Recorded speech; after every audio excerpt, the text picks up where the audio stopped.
No, I like things quiet. I shut the door actually at the office because I don't want to hear anybody talking outside, and I like to read a lot. I can't read as fast as I used to read, but I still probably spend 5 or 6 hours a day reading or thinking while I read. The, you know, it's the kind of life I like. Somebody else with a different personality might like something much different, but I do know what I like, and I've managed to create an environment where I maximize it. Well, over the years, you develop a lot of filters, so you don't waste a lot of time on things. I always worry about sounding rude when people call me about a business because usually in a minute or two I can tell whether it's going to make it through all the filters as to something I'm interested in. And I don't like to tell them that because they feel that if I just listen to them for an hour that I'll understand why they like it so well or something of the sort. So there are various shortcuts that you get, but I probably don't retain, I'm retaining a particular set of or collection of information, but other people are doing it in different ways. I mean, when I was a kid, I could have told you who was the starting lineup for 16 major league teams, but there were only 8 teams in each league, and they didn't trade their players around or anything. I can't tell you anybody now, but there are all kinds of people that can. They're just collecting different information than I'm collecting, and there are people that are carrying around absolutely as much information in their head as I am, but I happen to have it pretty well concentrated in a few areas, and I do know what I call my circle of competence. So I stay within that circle, and I don't worry about things that are outside that circle that other people may be able to capitalize or evaluate. It doesn't bother me that other people have skills that I don't have. Well, the toughest thing I have to do is if I have to fire a manager. And we have no retirement age at Berkshire. So it isn't like at 65 I can say, you're just terrific, but we've got this rule. So when I tell somebody it's time for them to leave, they know I'm making a decision about them. And these people are my friends. And I do it myself in most cases, not all cases, but most cases. Certainly if they're friends of mine, I do it. And most of them are. I do it myself. And I would give a lot of money not to have to do that sort of thing, but that is my job. And capitalism at times can be very tough, and the market system can. It's a wonderful system, and it produces way more goods and services that people want than any other system will. But with given individuals, given industries, given companies, it can be brutal. And it's up to me to have the right person running a business. And sometimes that right person runs out of gas for one reason or another. Sometimes, I've had cases of Alzheimer's and other debilitating situations, and I get on a plane and fly, and one way or another tell them that their time is up, and they usually get, toward the end they're consoling me usually because I feel so terrible about it, but it's not pleasant. But you have to make other tough decisions. There's no question about it. It's painful, and it'll always be painful. And on the other hand, I have to do it. And somebody will have to come and tell me, but I'll understand what they're going through. I tell my kids, tell me when I'm going gaga, but all 3 of you better come in, because if it's just one of you, you're out of the will. You don't have much choice. If it's a choice between looking to the past and looking to the future, believe me, look to the future. I've really never been much for beating myself up over mistakes or anything of the sort. There's nothing you can do about it. The only thing you can change is the future. And I'm in a business where I'm going to make plenty of mistakes, and that just comes with the territory. And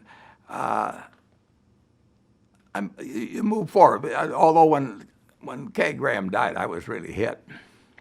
That was a terrible time. I have no regrets at all that I focused on. I got interested in stocks when I was probably 7 or something like that. I got interested in business when I was 6 or 7, and would it have been better if I'd focused on chess? No, Bobby Fischer would have killed me. If I'd focused on golf, it'd be a joke. So I happened to very early on learn sort of stumble into an area that I was going to be naturally good at, And I was better because I did stumble onto it early, and I was better because I focused on it. And obviously, if you're going to spend X hours a day on some particular activity, you're not going to do it on something else. But I never learned to ice skate. I don't miss it at all. There's all kinds of things, and you get to pick what you spend your time on. If you're lucky, you get to pick. And I've been able to really decide my own calendar for the last 60 years, probably to a degree that almost be hard to top it anyway. And I'm glad I've made those choices. I get every day, and I've been doing this for decades, I get to work at what I love with people I love.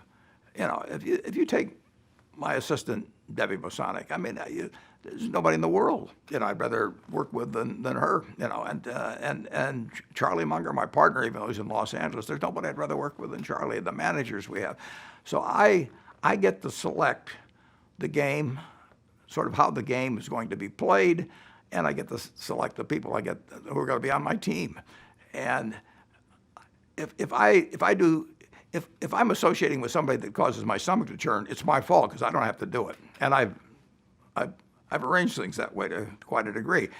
And I'm in a field where I can do that. If I was in government, I wouldn't be able to do it, or politics, or all kinds of things. But fortunately, I consider it the sort of ideal game. I really want to talk to students, and if I talk to a bunch of 50 or 60-year-olds, they want two things. They want predictions and to be entertained. They're not going to change their behavior patterns at all. It's too late for them. Somebody once said the chains of habit are too light to be felt until they're too heavy to be broken. And by the time you're not going to, there's no great change that's going to take place. But with the students, it actually makes a difference. And I get letters from them that telling me how it makes a difference. It makes a difference maybe in who they marry or how they go into marriage in terms of the discussions that they have with their proposed spouses, all kinds of things about what they'll do in careers or whatever it may be. Who knows what comes out of it? But I do know, because I hear from them, I do know that it changes their lives in some way. And I have a good time too. No, I don't. I used to, when I was about 10 years old, I used to think about it a lot. But now I've had a terrific life. I feel it's going to happen, and I have no idea what happens after it. I'm an agnostic, so it may be terribly interesting. It may not be interesting at all. We'll find out. But your body gets kind of tired after a while. Mine isn't quite there yet, but I think in another 20 years, I'm not sure I would want a lot more days after that. I'm having as good a time at 84 as I've ever had, but my body can't do the same things now that it could before. But fortunately, it doesn't make any difference in my activities. Someday it'll make a difference, and I would not want to stick around in a paralyzed state. Just take Joe Kennedy for example. I would not want to exist that way. So I do not want to survive just to survive, and I've told my kids and my wife that just don't keep me alive just to keep a heart beating. Keep me alive as long as I'm enjoying life. Physically, I'm pretty well depreciated. I'm getting down to salvage value, but it doesn't really make any difference. I mean, I don't need hand-eye coordination. I don't need balance particularly or strength and so I'm not as strong as I was 5 years ago. I can't hit. I've gone out to do it, but I probably hit a golf ball, at best half the distance I could have hit it 10 years ago. But it really doesn't make any difference at all. It doesn't interfere with my work. It doesn't interfere with my happiness. It doesn't interfere with my thinking. It doesn't interfere with my friends. So I literally can say at 84, I may not be able to say it, a few more years, but I can say at 84 that the fact that my body isn't the same as it was early, it wasn't that great to start with. You're not looking at some guy that was a candidate for the Heisman or anything in the past. So I don't feel any diminution in my enjoyment of life or enthusiasm for life at all to this point. In fact, in a sense, the game that I'm in gets more interesting all the time.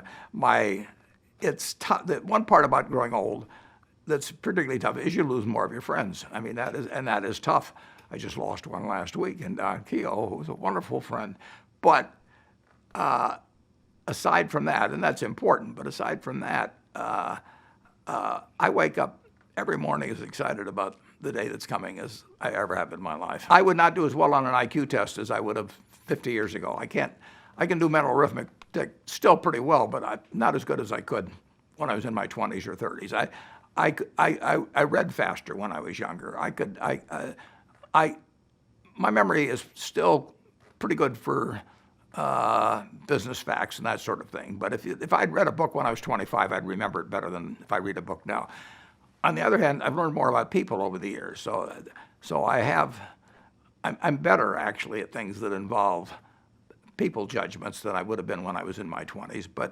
But in terms of learning a new game, I wouldn't learn it as fast now. It used to be a game called Simon that you press various buttons and things out. Well, I was pretty good at that 40 years ago. If I took that up now and spent the same amount of time practicing on it, I wouldn't be nearly as good.